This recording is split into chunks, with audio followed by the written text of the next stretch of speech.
Vermin in a hospital. That doesn't seem the best. But it looks like a very healthy specimen, doesn't it? It's very plump. I'm not sure we can say that's down to the excellence of this facility, if that's what you were thinking.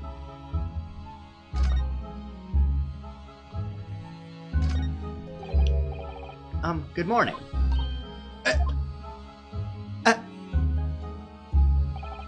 Hello, I'm Rinosuke Naruhodo from the Empire of Japan.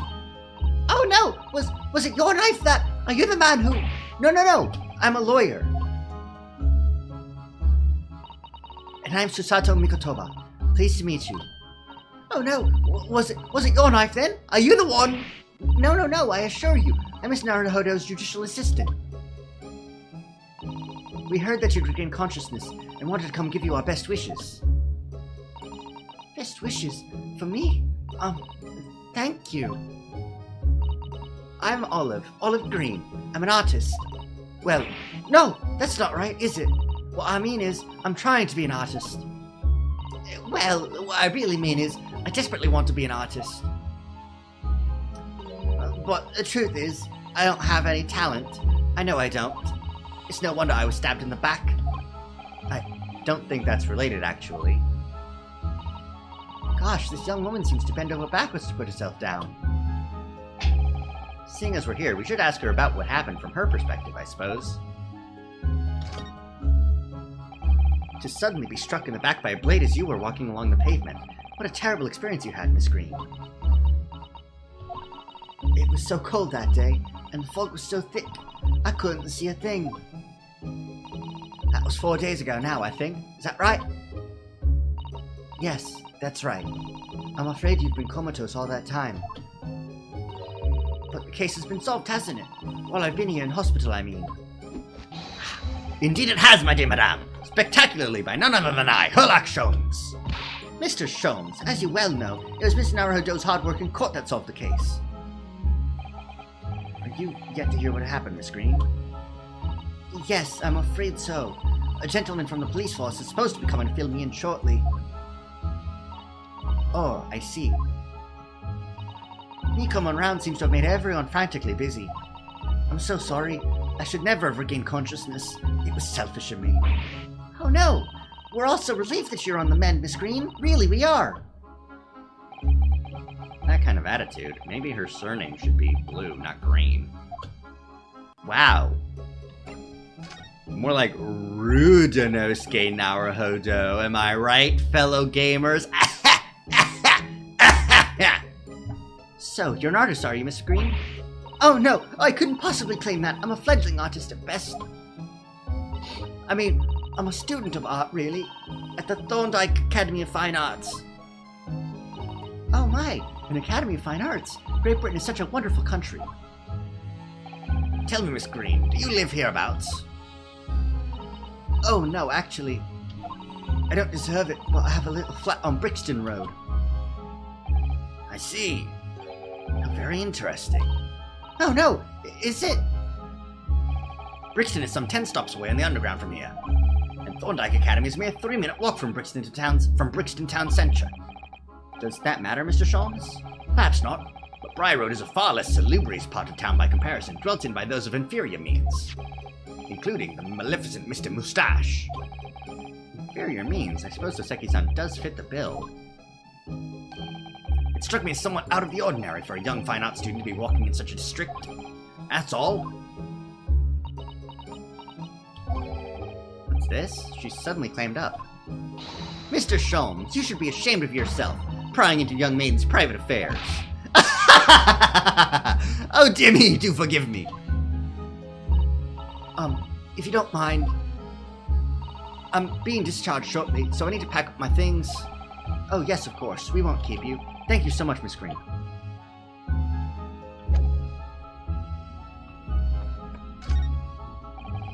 This rounded wooden figure isn't the most charming, is it? No, it's really charming. I don't think that's a decoration, Mr. Naruhodo. It's an artist's mannequin, I believe. Used when practicing sketching the human form in different poses. Oh! It's not a typical figure for that purpose, though, is it? No, I suppose not. I confess I've never seen one quite so full-figured before. Well, if you want to draw a full-figured person, it's the right tool for the job. I suppose that's true. Look, there's a photograph in this frame here. Ah! It's a picture of a young gentleman. He looks to be about the same age as Miss Green, I would say. Perhaps the young woman's special someone, do you think? Probably brother, considering the similarities in hairstyle. My, Mr. Naruhodo. I didn't know you had a sense for matters of the heart. Not in the least. I sincerely said the first thing I thought of. Is that it? Ah, I just needed to look at the guy. What? Is there a Mr. Narrowfodder here? Mr. Narrowfodder! Narrow fodder now. Well, if you're looking for Naruhodo, the lawyer, that's me, but... Ah, Mr. Narrowfodder, good. This is for you. It's a message from a Mr. Saucy Nutsmeg. Mr. Natsume sent a message to me? But why would a policeman be delivering a message for Mr. Natsume? Exactly. What's going on? What's a Scotland Yard constable doing playing delivery boy at this time in the morning? Ah, what are you waiting for? Let me see that. Oh. Well, this is most unexpected. Something wrong, Mr. Sholmes? Is something wrong, Mr. Sholmes, he says. Have you not seen this note? No, how could I have? It would seem that London's criminals have no intention of letting the great detective rest. A new case calls, a case of murder, no less. We must depart at once. Murder? Call a cab. Time is of the essence. But the trouble is, we've yet to read Mr. Natsume's note. I was thinking we ought to pay him a visit in his lodgings once we did. That will be entirely convenient. Convenient? What do you mean? It's all here in the note, my dear fellows. The murder we must investigate took place at Mr. Moustache's lodgings. Oh my god! A fiaker? A fiaker? A fucker? You'll hail a fucker? Damn. It was only yesterday that Soseki-san was in court and we were dispelling doubts about his innocence. And now, the very next day, there's a murder at the man's own address? He may very well be the unluckiest man alive. Or so it seemed to us at the time, but we were soon to discover it was worse than we thought. Oh no. How could it be worse than murder?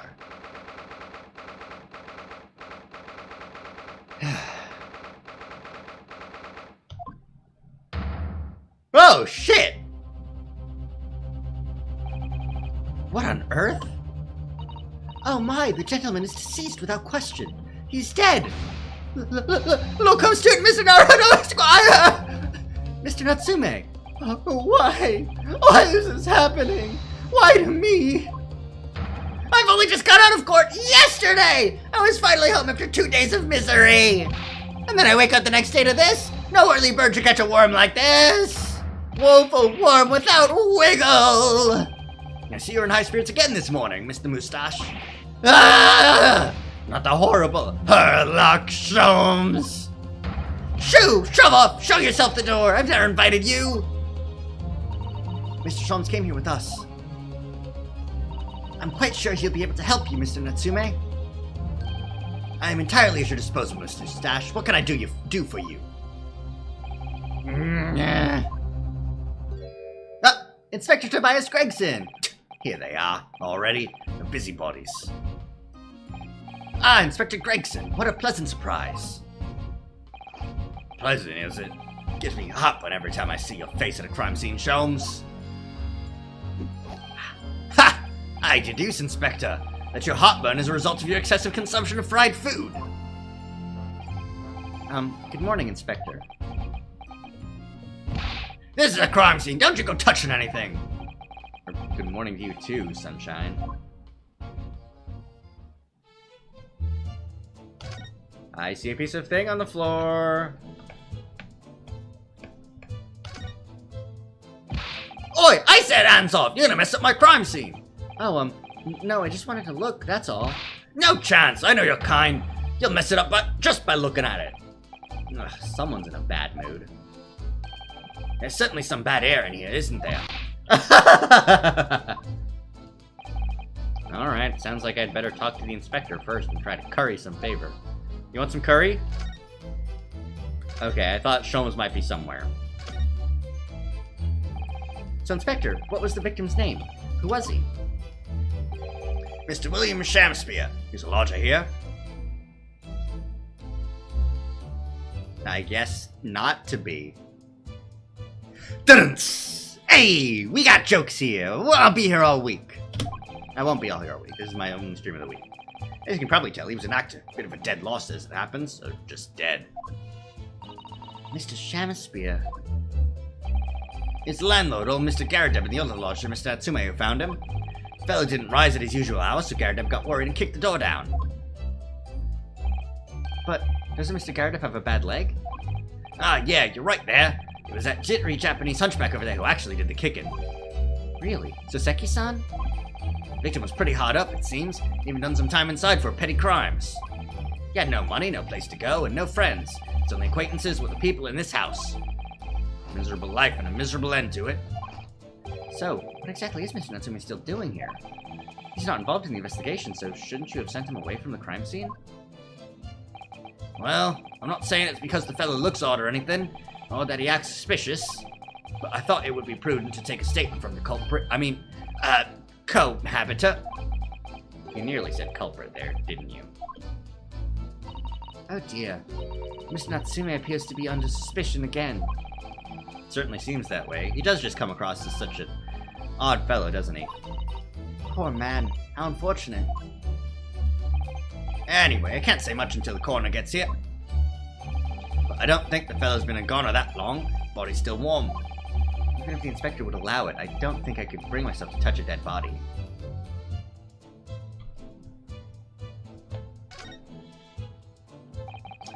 What a terrible thing to have happened. It's only been 3 days since I was arrested for incident on the pavement outside. And then, having finally regained my freedom, it starts happening all over again. Endless existence of excruciating experiences. So the victim lived here on the ground floor, and your room is just one story up, isn't it? Yes, that's right. In a way, we were neighbors, I suppose. So did you know the victim? Were you friends?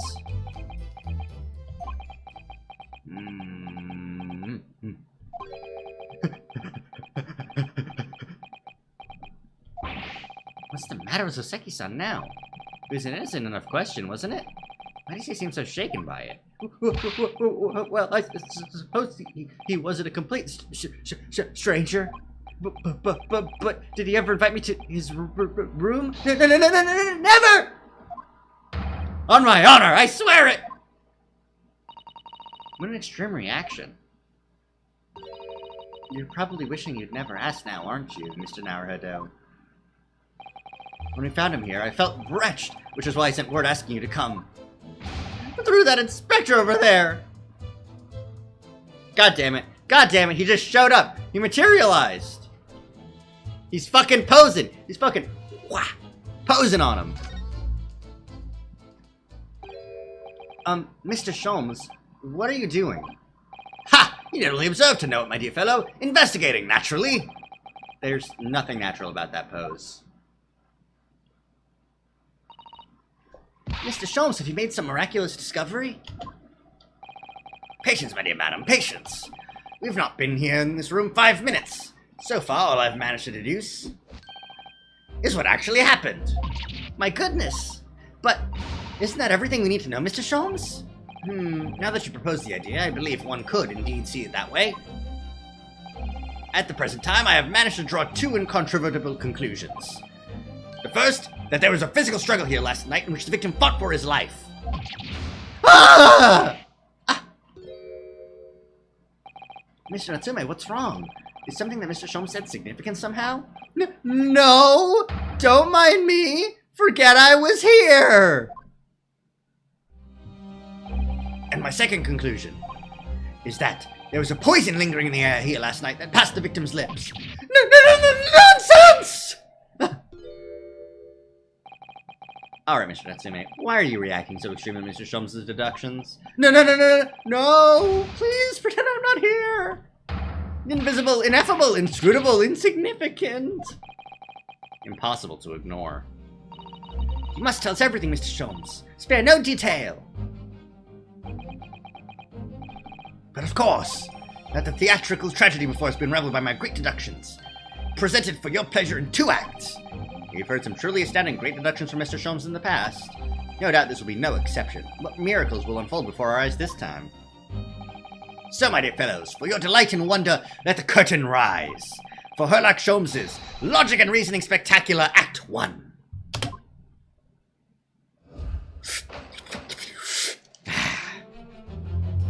This is full of weed, my dear fellow. I'm high as a kite.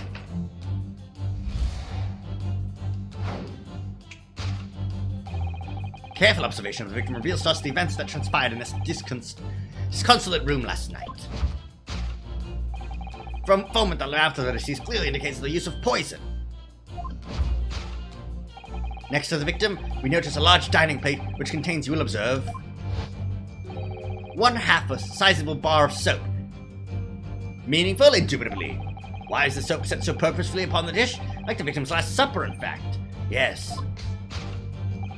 Could it be that the man was about to eat it? Of course, the fork reveals the answer.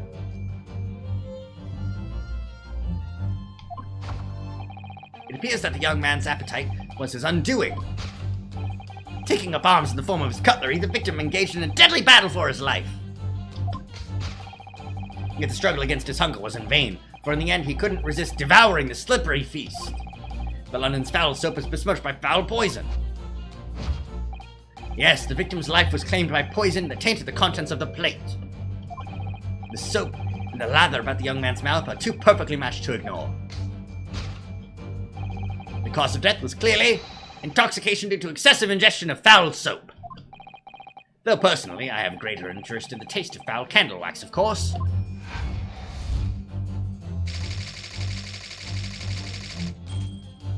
Mr. Sholmes, why is eating soap the first thing you jump to? Suicide or murder? Cause of death identified, we proceed to Act 2, where we ponder the next question.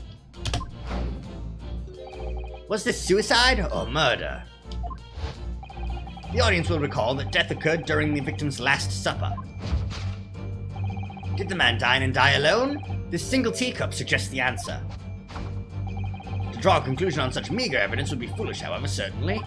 The careful criminal could have absconded with his own cup to cover his tracks. Well, allow me to lift the veil of doubt, my dear fellow. Indeed, what reveals the answer, of course, is the broken lock. Though forced open now, at the time of the incident, this door was locked. And the sole key was in the victim's pocket. In other words, when the victim consumed the poison, he must have been alone. Alone with his inferior soap from whence wafted an inferior scent. And with that acrid aroma lingering in the air, the victim met his end in tragic solitude. We can take comfort only in the fact that his soul was well cleansed on its way to the hereafter. No possible perpetrator present. I hate that we have to fix this, and it's going to implicate Mr. Natsume. This concludes the final act of Herlock Sholmes' great deductions. Alright, whatever you say, boss.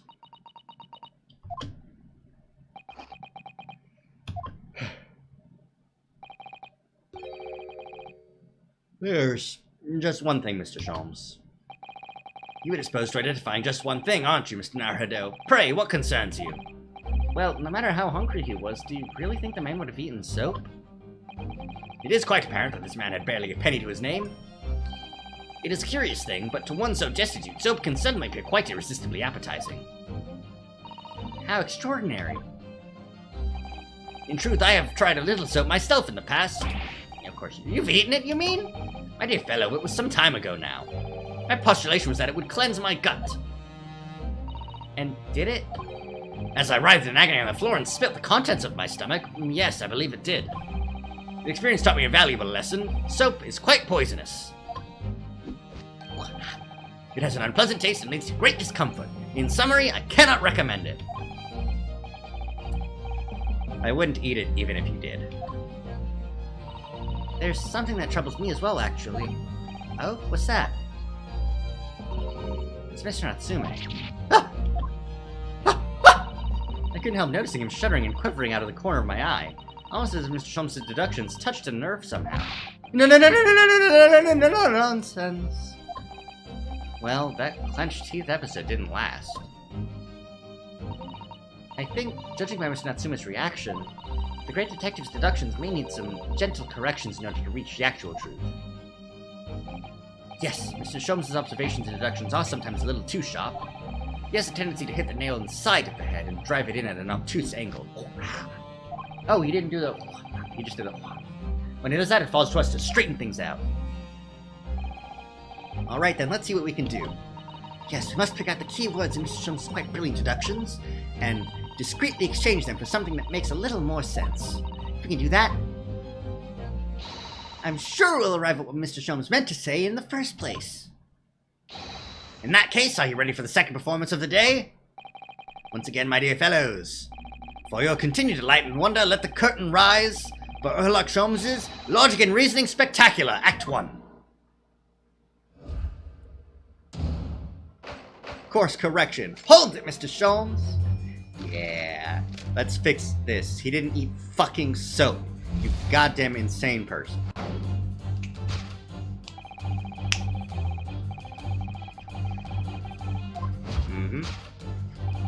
He was poisoned. Yep.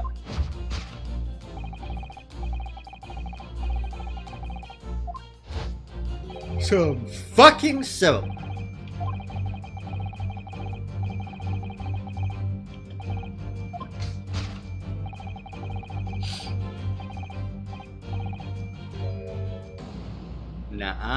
Nuh-uh. Well, you can't deny that a fork implies the man was eating something, or about to eat something. Yes, that's true. If I were to decide to eat some soap, I should prefer to use a fork than to attempt it with chopsticks. And of course, only half of the bar of soap is left on the plate. But might there not be some other explanation? Something material that proves whether or not the man really ate some soap? Oh, the other half of the soap. Look, there's more soap on the floor here. Mr. Shamsby must have really loved the stuff. Let's not jump to conclusions, Mr. Naruto. Look closely at this soap. Do you see that it would fit together perfectly with the half bar on the table? What the? How can that be? I think that they are two halves of the same bar that broke apart.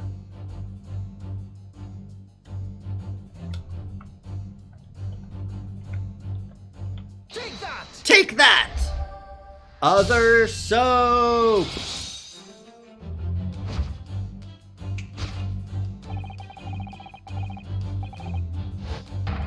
The other piece of soap reveals the answer. It being the other half of the soap on the table. In short, the victim was not eating soap at all. But it's obvious, really, for no depths of hunger could drive any man to attempt to eat soap. Even I, with my uncontrollable thirst for practical knowledge, only took a single bite. But that begs the question of how the man was poisoned, because there's no sign of any food on the table. An excellent observation, Mr. Naruto, and one that furnishes us with the answer we seek. For London's foul soap is besmirched by foul poison. Yes, the victim's life was claimed by poison that tainted the contents of the plate. Mr. Sholmes is still pushing the soap argument, then. Perhaps he's suggesting the man licked the soap rather than ate it. If soap in London is that poisonous, I don't think I want to be washing my hands with it. But there's no signs of any other food in the room at all. Of course, food isn't the only thing that passes people's lips, is it?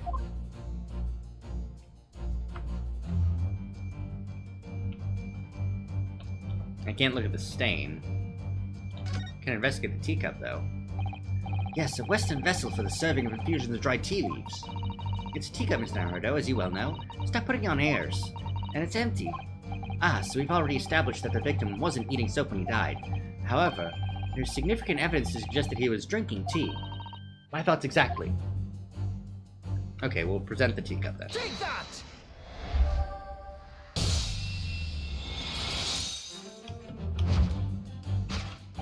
Yes, the victim's life was claimed by poison that tainted the teacup. Indeed, cups have been the vessel of choice for practicing poisoners of the centuries. And it would appear that this victim drank every last drop. There's no sign of food anywhere in the room. Which leads us to the immutable conclusion. The cause of death was clearly Intoxication due to the ingestion of poison contained in this teacup. Yeah, we did it. Poison in the tea. We solved the mystery. Now we can go home. We don't need to figure out who did it. He just drank poison tea. It's fine. People do that all the time, right? Was this suicide or murder? The audience will recall that the death occurred during the victim's last supper. Did the man dine and die alone? The single teacup suggests the answer. Ah, the Western vessel for infused hot drinks again. It's already featured heavily in our deduction so far. Yes, we can imagine that shortly before his death, Mr. Shamsky was having a drink of tea. There would be nothing remarkable about that, but what troubles me is Mr. Natsume's reaction when he heard Mr. Sholmes suggest it. There's more to this deduction than it seems. We must closely examine the scene of the crime again for some more clues. Oh, you mother... He was not holding that 2 seconds ago. Take that!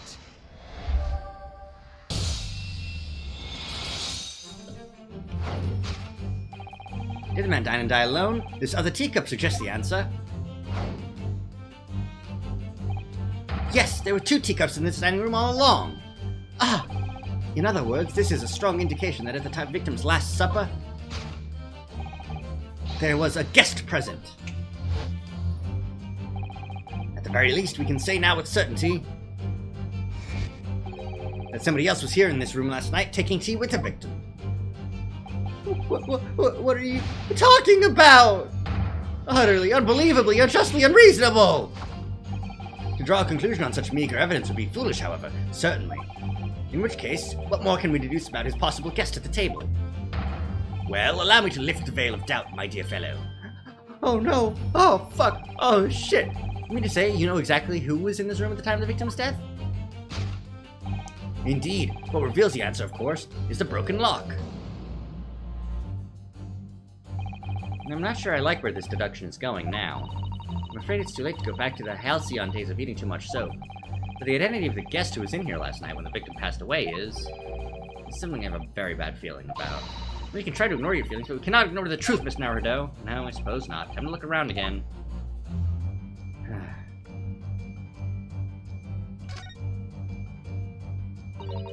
It's empty.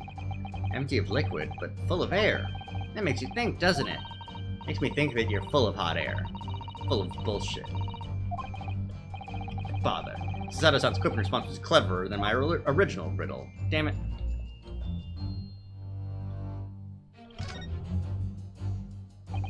At first glance, it seems that the only things in this room are the makeshift stage and the costumes. I overlooked these 3 books initially. I wonder what they are. Let's see. The titles read... The Picture of Monsieur Lecoq, Canterbury Yearnings, and A Meal for Gabreau. Uh-oh. Wait, I'm sure I've heard those titles before. It could just be an incredible coincidence, but they're the exact same 3 books that Mr. Natsume purchased the other day. What? Yes, on the day of the unfortunate incident when Mr. Green was stabbed. Soseki-san had just been into a bookshop and bought them, that's right. And now those 3 titles are here in the room of the victim. Mr. Natsume claims never to have been here before.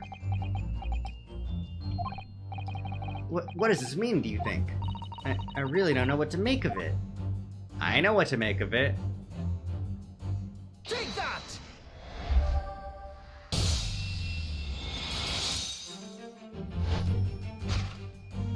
Indeed, what reveals the answer, of course, is the pile of familiar books.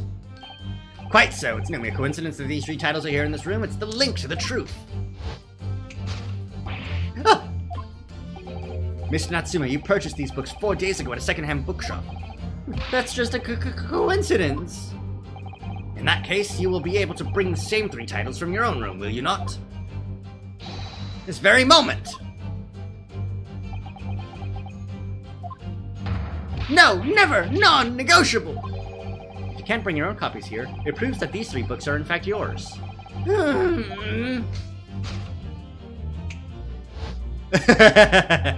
What? Having purchased the books 4 days ago and returned to your lodgings, you were arrested the very next day. So you could conceivably have brought the books here on that evening, but you never mentioned that. In other words, you could only have brought these 3 books here to the victim's room,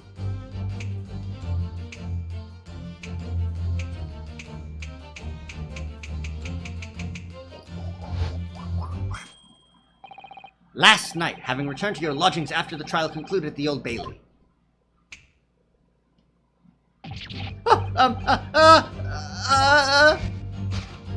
In short, there's only one possible conclusion. The victim died here in his room last night as a result of poisoning. And that same night, the victim had a visitor. And that visitor...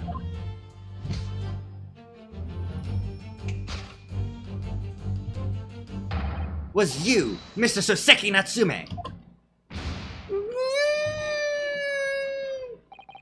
Thus concludes the final act of Herlock Sholmes' great deduction.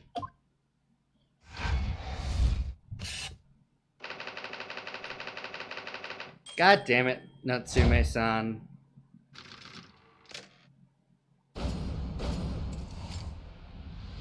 How you gonna be at the scene of a crime again? Yeah. Huh. Not again, not again, not again. Not again! Well then, Mr. Natsume. It would appear you're gonna have to accompany me down to the yard. Again. But wait! Hold your horses! Yes? Door! Key! Locked! Entry! Exit! Entirely impossible! He's so flustered he's being even stranger than normal. What? You think that's an alibi? You could have just made a copy. What? You live in the same building after all. You'd have plenty of opportunity, I'm sure. But misery me. Sorry, sir. You get your chance to give your side of the story later. Facts speak for themselves, Mr. Moustache. You horrible herlock Sholmes. Surely he's found himself an arch-rival now, hasn't he? Come on now, no dilly-dallying. Outside, there's a carriage waiting. Look, I'm student Mr. Naruto Esquire. I never imagined I'd be in this position again, but... You have to help me, please, please! I'm innocent! Alright, I understand. We'll come to your cell later and talk about it. And one more thing. Oh, yes? My poor little kitty cat. Please give him his breakfast for me! Right. Wagahai. And so, his evil curse still apparently unbroken, Soseki-san found himself once again the prime suspect in a case of murder. Thanks to the incriminating deduction of the great detective. My dear fellow, that honor belongs to you! Yeah, we did incriminate him pretty hard. Well, at least that means Inspector Rickson is no longer here. Let's investigate. Yes, that's right, and of course. Had you forgotten what the inspector mentioned before? It was the landlord, Mr. Garrett, who discovered Mr. Shamspeare. Ah, Mr. John Garrett, yes.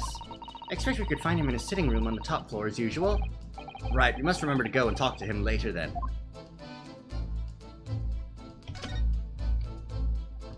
What are you? What's this? It looks like part of an envelope, I think. Yes, I think you may be right.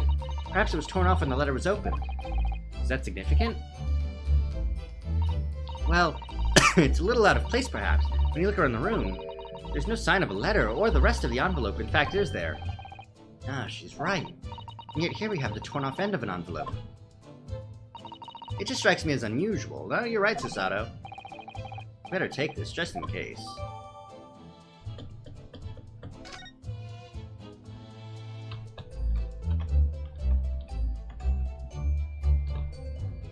Got some weird-ass hats. Got the electric thing. And here we have another disproportionately large machine. This looks like a meter of some kind. Ah, this is a gas meter, I think. It seems that in this district, residents pay for gas as they use it with coins. Ah, I see. Yes, now you've pointed it out. I can see that there's a slot just here that looks like it would take a coin. So you mean if you put a coin in here? That's right. That would buy you about 2 hours of gas for lights and heating.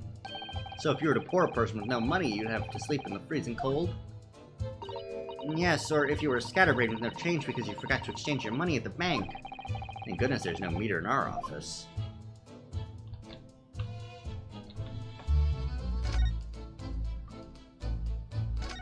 Let's look at this shitty stage. This is some sort of makeshift stage, I think, isn't it? Where does the audience sit, though, for the nightly Shakespeare performances? Actors aspiring to the great stage must practice their art, Miss Naruto, with or without an audience. In fact, on a related note, perhaps you should set up a mock bench for the defense in your office. What? Then you could practice your art every single day. Now think about it, if you promise to don a beard and play the role of the judge. Well, if that would help you achieve your goal. This I have to see. Mr. Naruhodo, I'm, docking you points because you're cringe. Surprising, that is something I think Your Honor would say. I don't know. All we can do now is hope that he'll be reborn to a better life. Yes, I suppose you're right. I wonder. Do you think that putting our hands together on a Japanese prayer will help a British soul? Sorry? I made sure I had a reference at the ready for just such an occasion as this, actually. This book is entitled The Beginner's Guide to Praying for the Departed, the British Way. I'll just reread it now. One moment. There's quite a spine on that book, isn't there?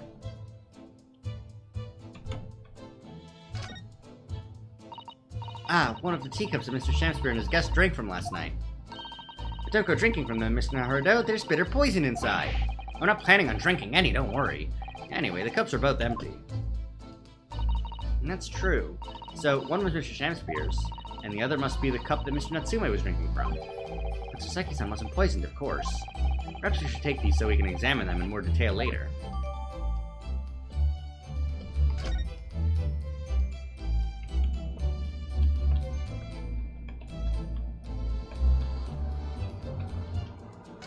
I'm going to examine his costumes and shit. Look at these extravagant bright costumes. Somehow they look out of place in this room with its grim, shady goings-on. This one looks like a king's attire. A king? I've always dreamt of being a king. Oh, I think you'd be more suited to a feudal lord, a daimyo or such like. With a chonmage top knot? Every Japan man wishes he had a chonmage. Chonmage? Chonmage? Oh, you'd look wonderful with one, and you already have the sword. Can you imagine what would happen if I walked around the streets of London with a chonmage and a sword? There's not much on these shelves, is there? Just this wine glass and bottle. And both of them are cracked. Yes, not much use, are they? What's the matter? Oh, I was just reminded of the Reaper, that's all. Prosecutor Lord Van Zeeks? Yes, he's so reckless with his wine glasses. I was thinking it's a waste and that he should donate some to the needy. You can suggest it next time we meet. Anything else? Anything else? I mean, the shitty window. The lamp itself. It's a gas wall light, isn't it? Must be connected to a gas pipe in the wall. Gas lights? A gas stove? London really is a city of gas. I mean, now that I think about it, Mr. and Mrs. Garadev had an open fire on the top floor, didn't they? Oh, yes, you're right. I don't recall seeing a gas stove up there. Well, I much prefer a real fire anyway. It's so much cozier. The window and the wall. As I've seen from the outside, the window is completely bricked up. A vestige of the former window tax that Britons had to pay. What strange things they used to tax in Great Britain. I mean, making people pay for the number of windows they had in a property. It's extraordinary. It's heartbreaking to think of the poor having to block up their windows just to avoid an unaffordable tax. Oh! What is it, Mr. Sato? If you look closely, a number of the bricks are loose. Oh, I see.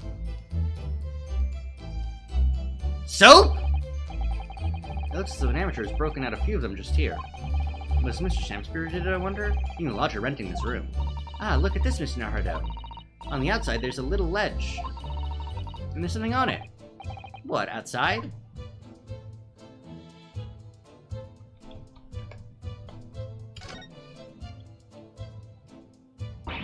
But, it's so cold outside. You can feel it through this gap.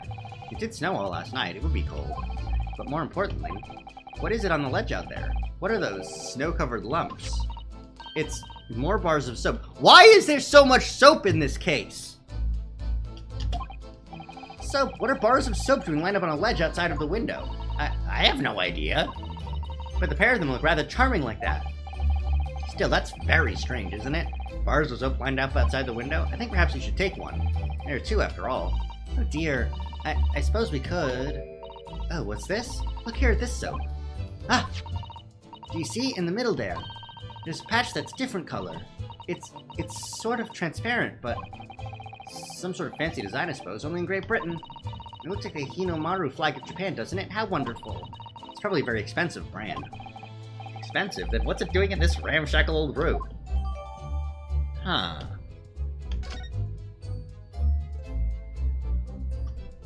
Alright, we did it all. Looks like you're having a good snoop around, eh? Inspector Gregson, back so soon? After I threw that little Japanese fella in the clink, I went and reported this to the investigation division. In 5 minutes' time, this place will be cordoned off by the yard. Oh, I see. Well, we'd better be leaving then. Poor Miss Natsume must be feeling very low, being back in the cell again so soon. I'm sure. What the fuck?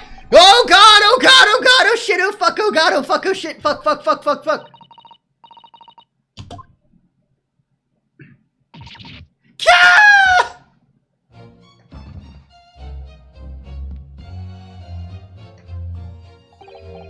Out! Out, brief candle! Life's but a walking shadow. A poor player.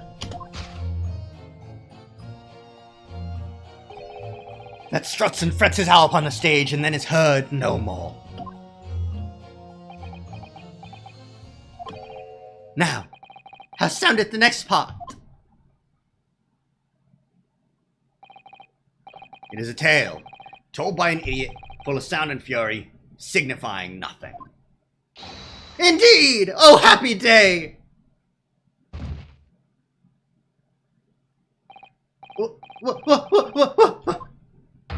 Walking Dead! Is he gonna be okay?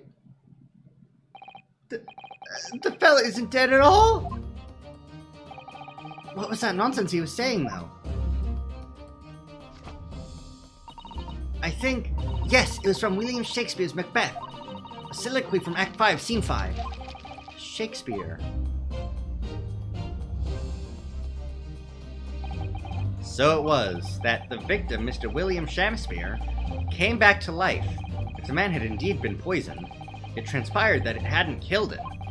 He was taken by emergency carriage to a nearby hospital for treatment, and Inspector Gregson evicted us from the scene of the crime, whatever that now was. Okay, so Mr. Natsume is accused of not killing 2 people. Oh, you motherfucker! Get your face away from that goddamn window! I'll kill you! Whatever do you think will happen now? Good question. What a strange situation for Mr. Natsume, arrested for murder, but then the victim comes back to life. I think perhaps the victim was never dead in the first place. It seems very likely that Mr. Shakespeare did consume poison, as we deduced. But was it an accident, attempted suicide, or attempted murder? Until the truth can be established, I imagine the police will keep Mr. Natsume in custody. I suppose so. Let's hope it doesn't come to anything more than a night in the cells. Oh, what's this?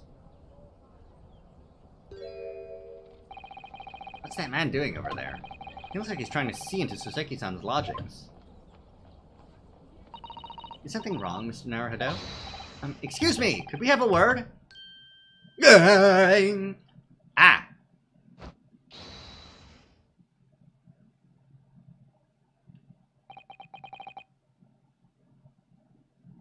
I mean, mood. I mean, you know, sometimes in life, it's not often, but sometimes in life, you gotta just, strike a pose, and then get the fuck out.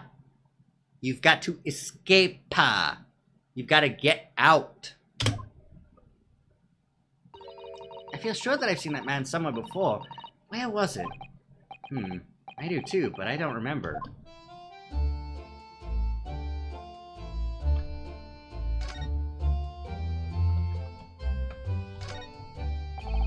With the exception of the top floor where Mr. and Mrs. Garrett live, all the windows are bricked up. Yes, that's because of an old window tax that was charged on the number of windows a property had. Poor members of society filled in many of their windows. But the tax has since been abolished, hasn't it? So the windows could all be opened up again, surely. Unfortunately, it would appear that the residents of this district can't afford to pay to have the work done. Yes, that is a sad state of affairs.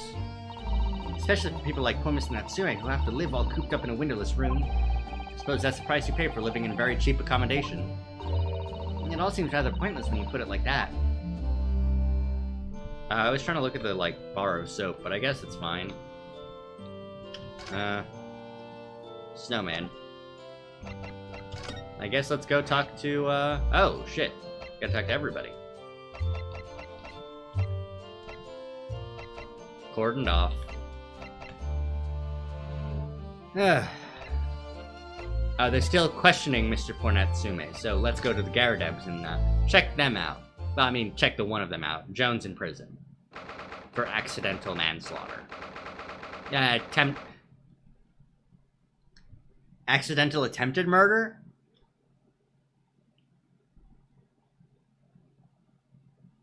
Assault with a deadly weapon. In the second degree, in the third.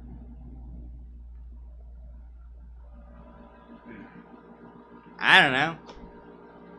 Callous disregard for human life. Here we are again, the eccentric landlord's eccentric top floor abode. We're here because Mr. Gyarados is the one who discovered the incident this morning, don't forget. Ah, you chaps, eh? Yes, good morning, sir. Thank you for your cooperation in court yesterday. It was quite a trial. As much for Mr. Gyarados as anyone, really. Came straight back here after all that business at the Bailey yesterday. Didn't expect to wake up to more Bailey nonsense this morning. I wonder if you wouldn't mind telling us exactly what happened, Mr. Gyarados. Yes, I suppose you'd like to know all about that. Dead loss of an active chap in the ground floor room. Those are exactly Inspector Gregson's words, weren't they?